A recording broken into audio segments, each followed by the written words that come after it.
वणी बोरगाव सापुतारा राष्ट्रीय महामार्गावरील माळेगावाच्या घाटात रविवारी पहाटे 4 ते 4:30 वयात दरम्यान महाराष्ट्रामधून गुजरात राज्यात जाणारी खासगी बस चालकाचे बसवरील नियंत्रण सुटल्यानं बस क्रमांक UP 92AT0364 पलटी होऊन 5 प्रवासी यामध्ये मृत्युमुखी पडले असून 45 प्रवासी जखमी झाले आहेत।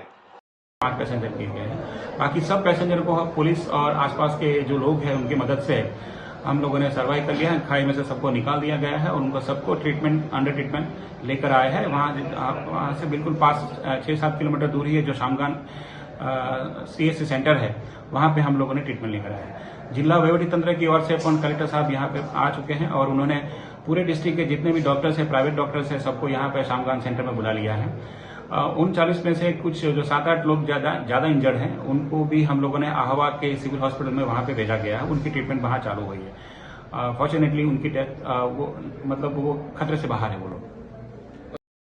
सविस्तर माहितीप्रमाणे मध्य प्रदेश येथून 4 धाम यात्रा करण्यासाठी निघालेली बस गुजरात राज्यातील माळेगावच्या घाटात पलटी झाल्याने यामध्ये रतनलाल देवीदास जाधव, बोलाराम पोसाराम कुशवाहा, गुहीबेन राजेशभाई यादव, बिजेंद्र बादल यादव, कमलेशभाई यादव सर्व राहणार मध्य प्रदेश यांचा मृत्यू झाला आहे। बसमधील जखमी 21 प्रवासी यांना श्यामगव्हाण येथील प्राथमिक आरोग्य केंद्रात तर जखमींना 24 यांना आह्वा येथे दाखल करण्यात आलेला आहे।